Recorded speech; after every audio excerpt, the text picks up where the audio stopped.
go. You got us all? I got it. So anytime we talk, we're talking just like this, Just right? like this. No. No. Whenever we're ready. Alright, Jeff, you're starting. Welcome back, everybody. We're here for another episode of the Startup Junkies podcast. I'm joined today by Haley Allgood, Executive Director of the Startup Junkie Foundation, and Chandler Abbott. How you guys doing? I feel like you've almost got me as a regular on the podcast now. That's intentional. Nobody wants to listen to me blather on the entire time. What's going on today, Chandler? Who have we got with us? Hey Jeff, we've got Ryan Burton of Burton's Creamery, and he's here with us. Ryan, glad to have you. Thanks for having me. You represent one of the guilty pleasures, really, of summertime and all times of year. And we're really happy to have you here and to hear more about your story. Yeah, well, thanks for having me. Glad to be here. Well, give us the rundown. I mean, tell us a little bit about what you offer, and then the background, I think, is pretty interesting as well. You didn't just wake up one day and decide you're going to get in the ice cream business, right? Yeah, no, my story is a little different, I think, from most entrepreneurs and people that have started new businesses. So I graduated from the University of Arkansas in 2011 with a degree in kinesiology. So I was going to go into the world of exercise science, or at least that was the plan up until I think my last 2 years. Right. And I had gotten really into music, so I was playing shows all around town at George's and all over the place, and wanted to pursue that, kind of give that a shot as soon as school was over. And so after I finished up school, it was kind of the only option for me was Nashville. So Okay. I moved to Nashville in November 2011, and then moved in with 5 roommates. We shared a little bitty house, and What was that like? it was great because that was my life all through college too. So I knew no It was different. just more of the same, Yeah, right? exactly. And so, but now I just had to figure out a way to make money. Sure.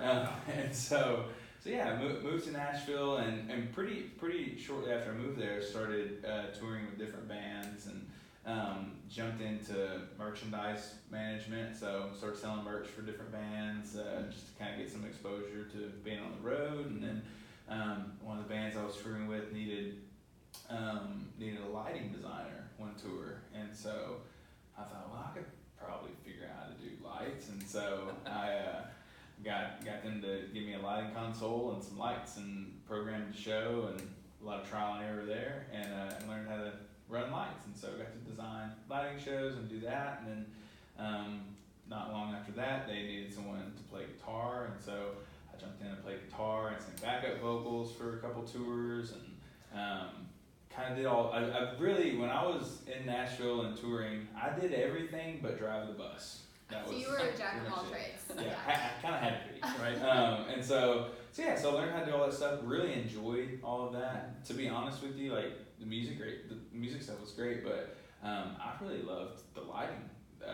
Being a lighting designer, that was the thing that I think excited me the most. I felt very powerful when I was in control of lights, because it's a big component of a good show that people don't think about a lot, but it was fun for me. And so that's kind of what I started focusing on, and got to, like I said, got to play as much music as I wanted, but started going the lights route, and then did a couple of tours with many different artists. But then towards the end of kind of my music stint in Nashville, I was looking at guys I was on tour with that had families, and they were always, missing home and missing their parts of their kids growing up. Sure. And stuff with all the traveling. And so started thinking, I don't know if this is the lifestyle that I want to have long term,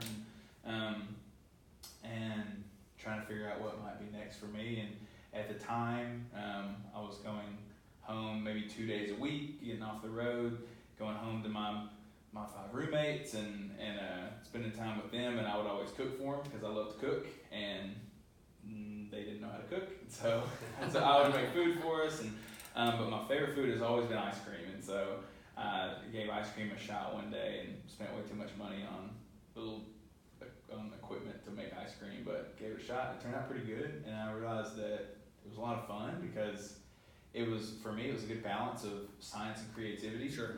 So coming from a background of exercise science and biology, I really enjoy science,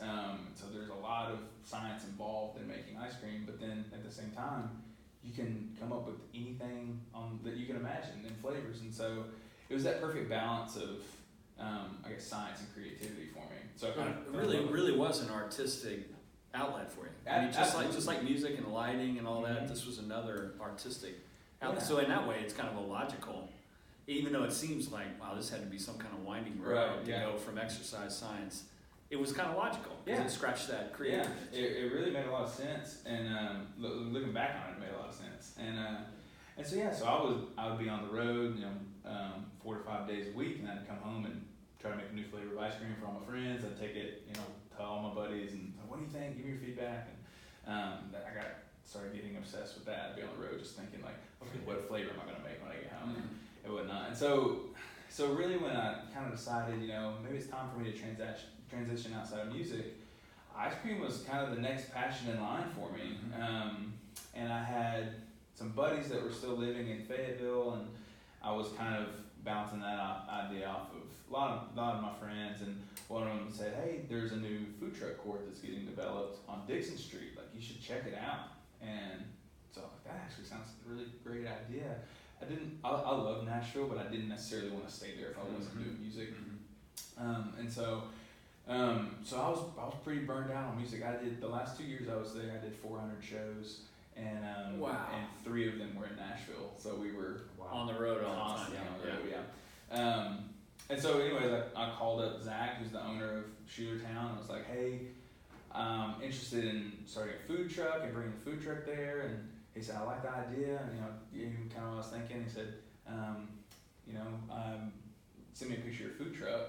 And I said, I don't have a food truck yet, but if you give me a space, then I can go to a bank and maybe get a small business loan. It would get this whole business plan together. And so, but if you can give me a space, I'll get the food truck. I'll send you a picture of it. He said, well, I need to see a picture of the food truck first. I was like, okay, just if you can give me a chance, like I can do it.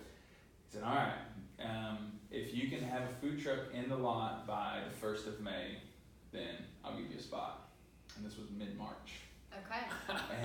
Wow. And so I had a month. So you got all, I was going to say, you don't even have 60 days to get it done. Yeah, I think I don't even know what city I was in when I called him. I was like still on the road. So I said, okay. So I hung up the phone and immediately started calling people, trying to figure out who the heck can build me a food truck in a month, basically. I didn't have a name. I didn't have any branding figured out. I didn't have anything figured out really, other than I know I want to do soft serve ice cream. That was about it.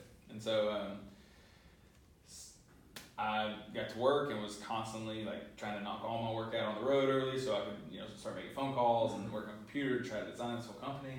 And long story short, I found a company in Miami to build a food truck for me, and I flew down to Miami and drove it up to Fayetteville, which is also a long story. It broke down on me and I had to get it fixed on the way up, and that was a whole ordeal. But I got it here at the end of April. Okay. So, wow. I don't want to gloss over that. Like, what was the experience calling and getting a food truck? Like, what would you do differently now that you've done it before?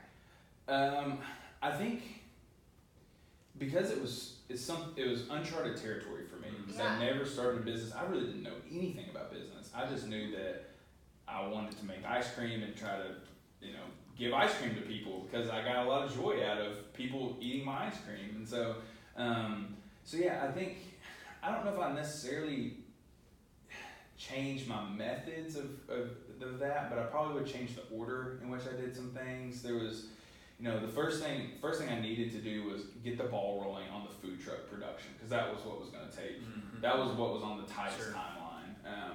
But looking back on it now, I definitely would have spent more time on certain things. In particular, branding. I think I would have spent way more thought and time and effort on branding, which we actually ended up changing a couple of years ago, all of our branding. You've got some great branding now. Thank you. Well, we can attribute most of that to Black Box, who helped us design all that stuff. And so I think I would have spent a lot more time on that. But honestly, it was such a blur. I don't even know. I can't even really tell you what happened in that month and a half now. Do you think it's practical for someone that's never done a food truck before to build their own food truck with all the restaurant equipment and the electrical, or do you think it's something they should just outsource and buy a built to order one? I think it totally depends on what kind of budget you're working with. So for us, our whole operation is not too crazy. We just do ice cream, so there's not a ton of equipment involved, and so I think that allowed us to, with a smaller loan, and I put basically every dime I had into it as well, but with the money I had saved up from touring and then from a small business loan, we were able to build out a custom food truck. Now you can tell the truck itself maybe wasn't the greatest because it broke down on me on the drive up to Fayetteville.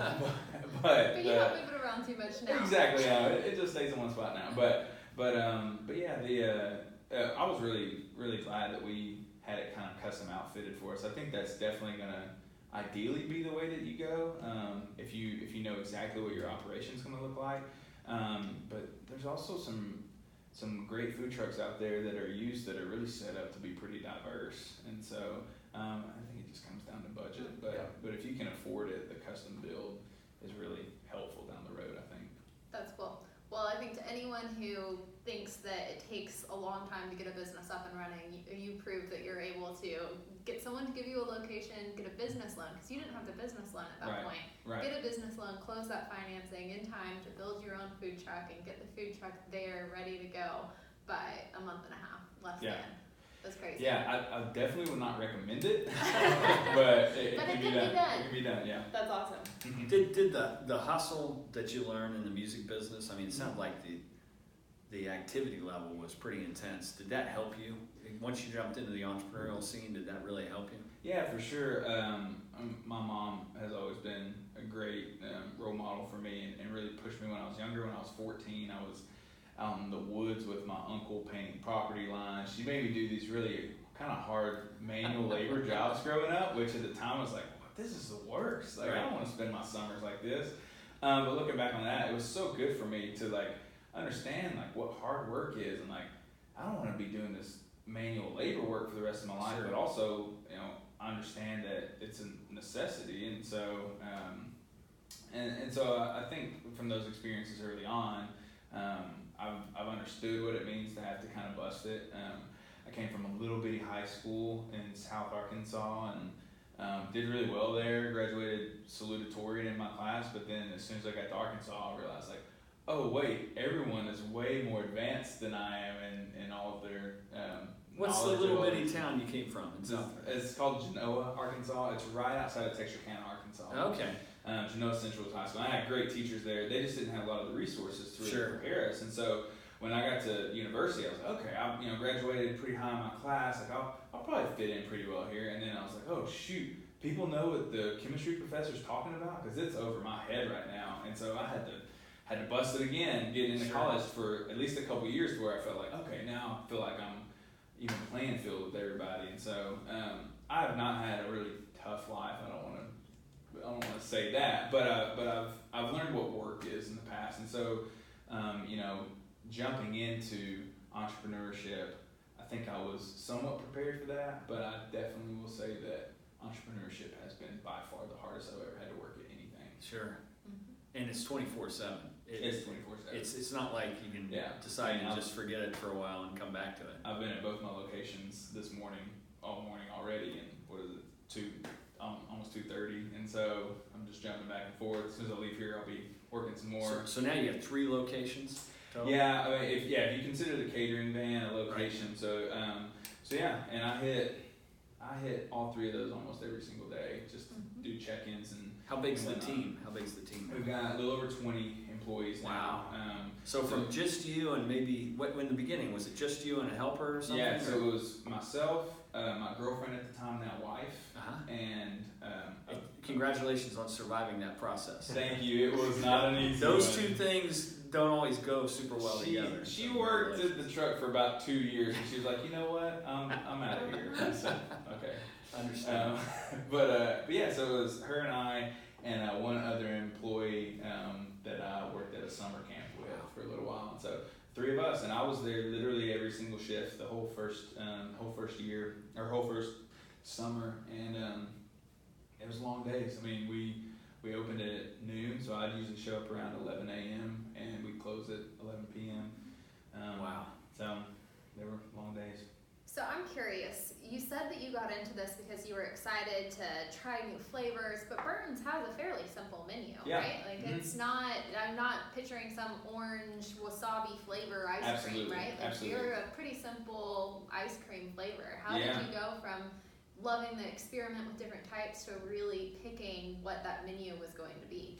Yeah, so I guess a part of my story that I left out was when I decided ice cream was something I wanted to pursue, I ended up going to ice cream school at Penn State University. They have an ice cream, what they call an ice cream short course, and it's just they pile it on you. Who knew, right? Yeah.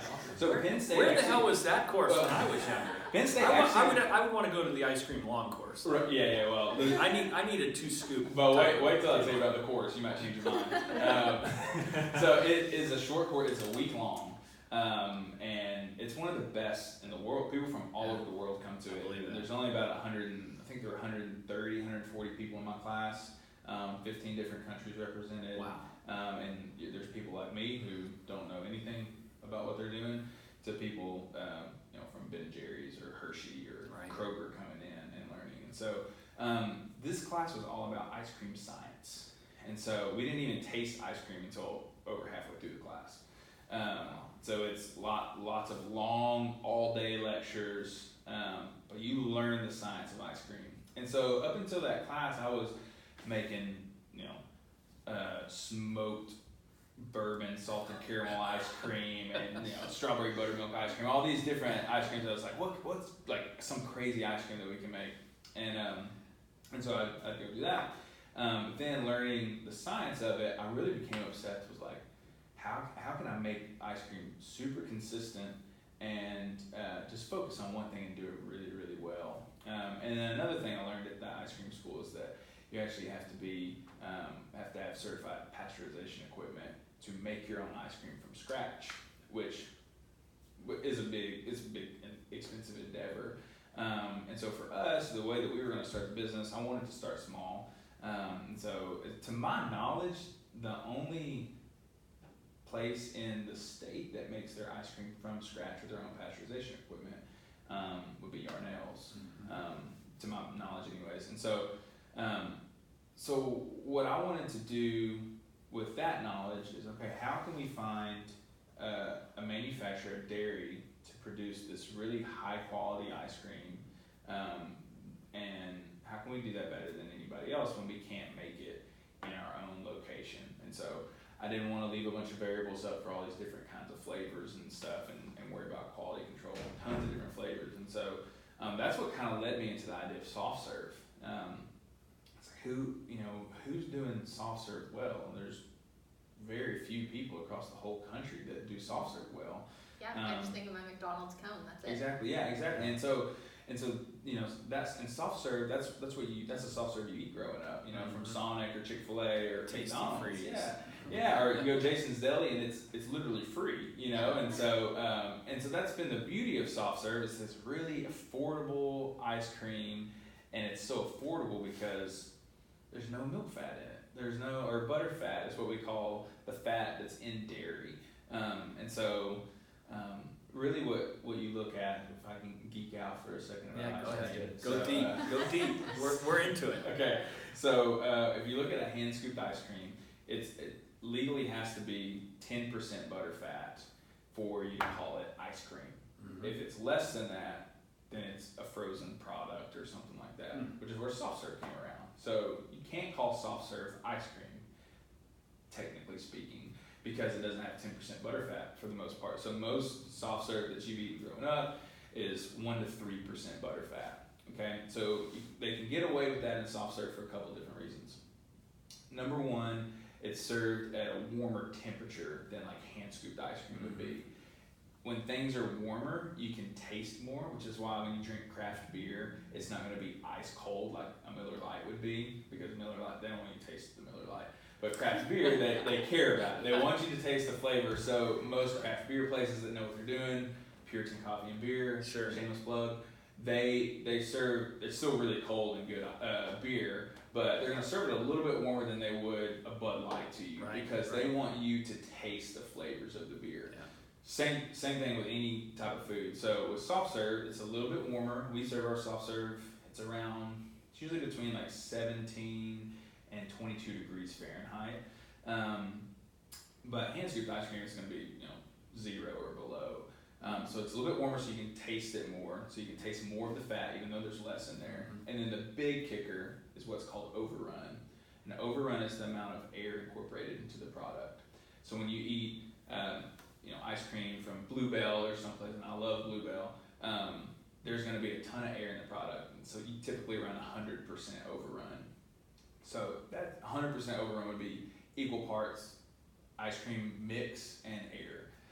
But when you get into soft serve, there's much less air in the product. So because of that, again, you can have less milk fat or less butter fat, and you taste the fat because there's less air in it. So those two components are what make soft serve, make it okay to have less butter fat in soft serve. Because they're a little warmer, less air, okay?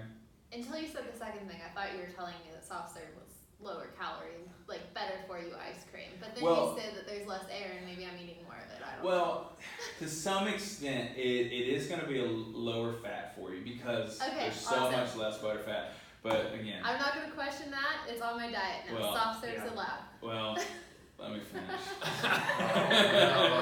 Here comes the rest of the story. Okay. So that's where we're at with soft serve. That's the soft serve that we've eaten growing up, and it's super cheap and affordable because it's a cheap product to make because it's got really low fat in it. So you can think about buying skim milk versus heavy cream in a grocery store. Heavy cream is way more expensive, right? Because of the fat content. And so taking that knowledge plus a lot more that I got from Penn State, I wanted to try to do something new and innovative with soft serve. And so I wanted to find a dairy that had really high standards, that used really good ingredients. And so I found that dairy in Illinois, and we started working with them and started using their product. And I had them create for me a soft serve that's not 1 to 3% butter fat, but they do a soft serve for us that's actually 10% butter fat. And so it's about 3 times as fatty as most soft serve ice cream. And you can actually technically call our product ice cream because it's 10% butter fat, but it's going to be a lot richer and a lot creamier than any ice cream that you have because of the less overrun. The less overrun and the warmer temperature that we serve it at. And so it's that quality that I wanted people to taste, when they had Burton Creamery ice cream or soft serve. Well, it's very good. People can try it. So there may be some mysterious aspects to the difference between gelato, ice cream, frozen custard. Yeah. Give us the layman's breakdown. I know you're not in that space, but I think given that you've actually gone to Penn State to study the craft of ice cream, what are the differences? Gelato, that's a great question. So American ice cream, kind of as we know it, that's you go to the store, Ben & Jerry's, Bluebell, all that stuff. That's going to be anywhere from like 10 to 17% butter fat. So Haagen-Dazs, probably my favorite like store-bought ice cream. It's like the 17 range of butter fat. It's really good stuff. And so it's going to range in there, around 100% overrun incorporated into that. Gelato, really the only difference in gelato is that there's less overrun in it. And it's typically a little lower fat, so I would think that gelato getting on the higher end would be 12 to 13% butter fat. But the main difference is going to be the overrun. It's not a special ingredient that's used in gelato, it's not an ice cream or anything like that. It's just going to be a different consistency that you can very much tell when you eat gelato. Got it. And just a little side note, one of my classmates at Penn State said, I've been to Italy, the gelato is so good in Italy, how do we make that type of gelato here in the States when it's, I've never had gelato in the States as good as it is in Italy. And our professor is basically like, you can't, sorry. You just can't. They've done it for so long in Italy, the equipment that they use is so worn in, the ingredients they can choose and pick in Italy, it's all kind of made for ice cream. But not saying that gelato's not good in the States because, let's be honest, all ice cream's good. I had something in the freezer section at Walmart that was pretty great recently. Yeah? It was a do new you product. remember what it's I called? don't know, it was brand new though, it was really good. Cool. So yeah, gelato, it's great. I love it. Custard? So custard, the only difference in custard is eggs. Eggs, right? Yeah. Okay. So eggs act as an emulsifier in Uh-huh. ice cream. We actually use eggs in our product. So technically speaking, we serve a custard as well. We use eggs because I think eggs are the best emulsifier in ice cream. So they're gonna make it hold its shape. Right. They're gonna help with creaminess a little bit. But eggs as an emulsifier, they add so much richness to the product. And so you can get other emulsifiers and they don't add much flavor. But to me, there's no better product than eggs for that role. So yeah, and then soft serve, like I said earlier, is just going to be lower butter fat and usually more air, usually less air in the product. So that's really the difference kind of between soft serve, custard, ice cream, gelato. Wow. Do you ship? That's very. Yeah. The question is, Yeah. what, because we've got listeners and viewers in 70 countries now. Oh, wow, that's So they're awesome. wanting to know where you send it to. Probably Yeah. nowhere. You got to be in Fayetteville, right? Yeah, right now you got to be in Fayetteville. It's a good reason to come to Northwest Arkansas. Exactly, It is. amongst many other reasons. Right. But yeah, so yeah, we're just kind of local right now. We're actually doing a catering event in Arkadelphia, Arkansas. Okay. Later next month. Very cool. That's about as far as we've gone so far, and they're friends of mine, so we're kind of doing a favor. So what's next? You made it through 5 years. You've got these 3 lines of business: the catering, the physical location, the food truck. What comes next? So really, what we're focusing on right now is, the brick and mortar is still barely a year old. The catering side of the business still barely a year old. So we're really trying to work out any kinks in those right now. So as far as do we have a plan for a next location? We don't right now. We want to really perfect those things, and so we feel like we're pretty dang close with the food truck. We still feel like we've got a lot of work to do in the other locations, and so next year or two we're going to focus on systems there, and so let's get these systems really ironed out. Let's get these things to where they can kind of run themselves like the food truck does now. But as far as products go, there is something that we're starting to work on now.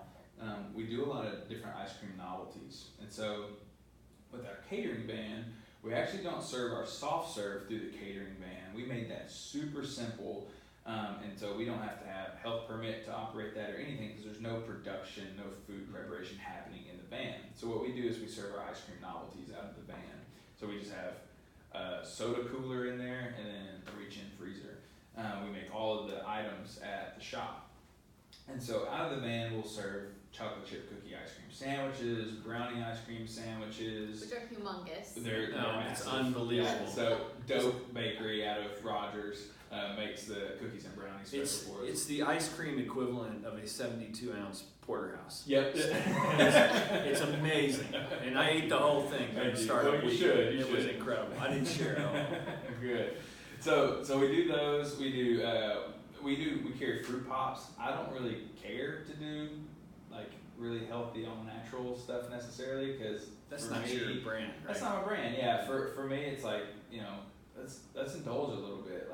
You don't have to eat our stuff every single day. It's cool if you do. We have some people that do, but let's indulge a little bit. But I wanted to have a dairy-free option that's a little more health conscious, and so we carry a local company in town, Pedal Pops. We carry their fruit popsicles, which are great.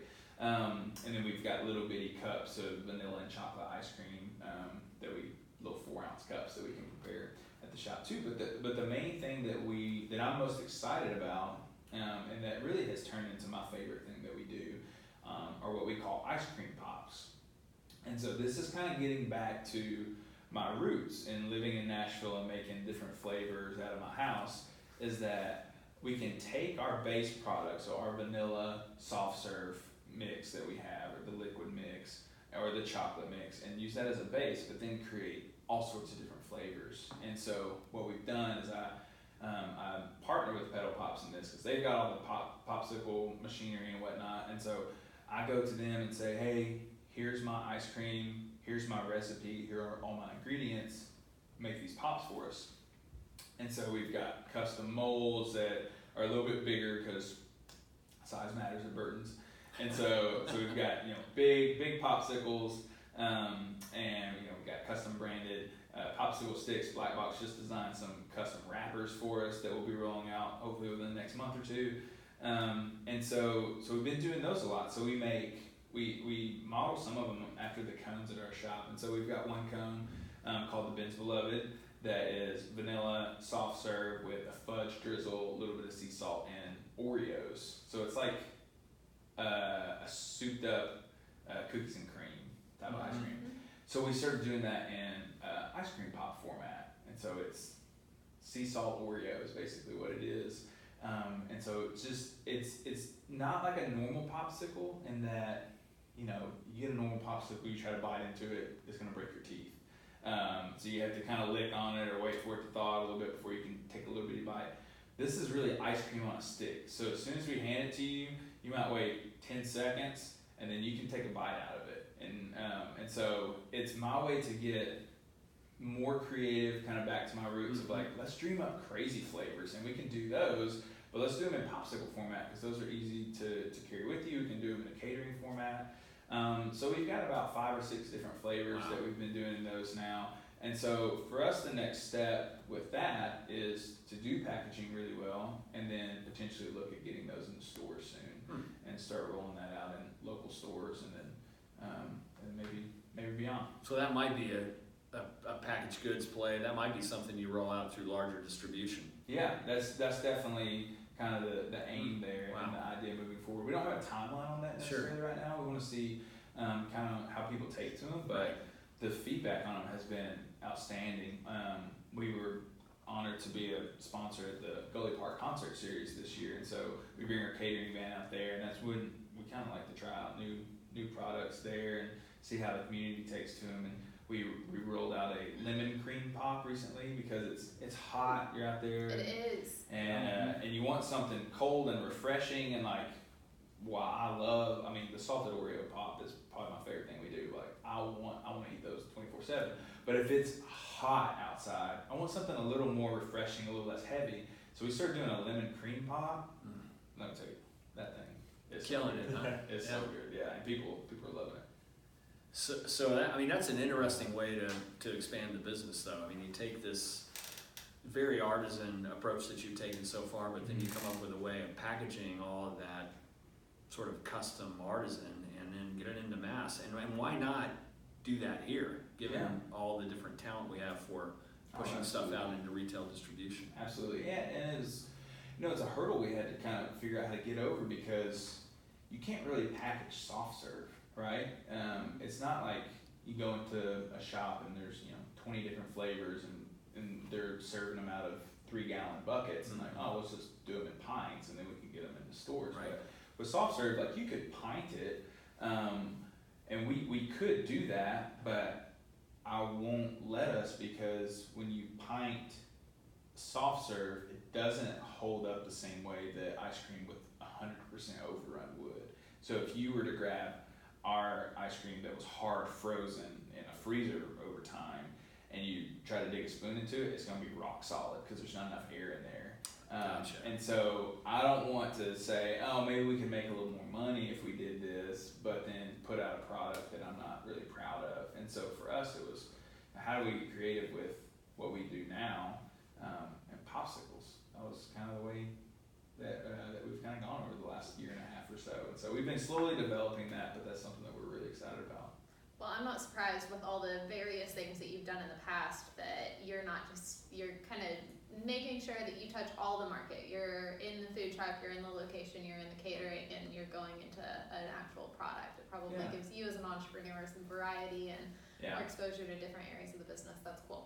Well, Jeff, do we need to land the plane on this? I think we probably need to land the plane. Is there going to be a point when you actually break out the guitar while you're in the truck? I mean, you ever do any of that or no? You do the entertainment and the food. Do some custom lighting and break out the guitar? I've tried to distance myself from the music as far as business goes. That's like my worst nightmare is to be like playing music next to my place of business because I would be not focused on either one of the things. Oh, I understand. So focus on it and do it well. That's great advice. One more question as we close here.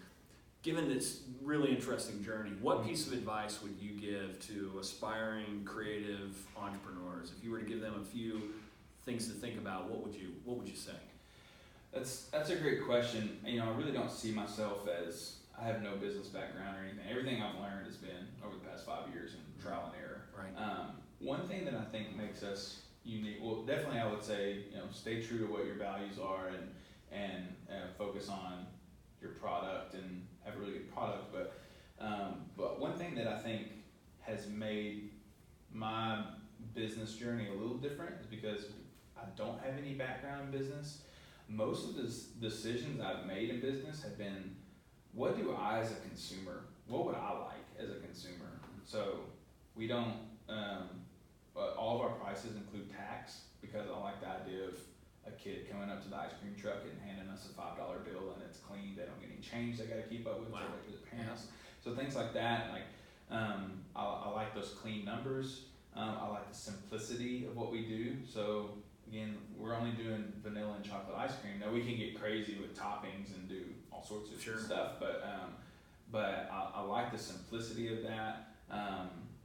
And so yeah, most of those decisions that I've made in what we carry, how we deliver our products, and then even down to pricing has been like, what do I think is fair as a consumer? What would I get excited about if I was going up to a food truck or to a brick and mortar location and I'm like, oh, that's cool, I like that. And so I've kind of filtered everything through that train of thought. Great advice. And even though we do have worldwide listeners, where can they find out more about Burton's website, Facebook, Twitter? Give us all your handles. Yeah, so we're on all those platforms.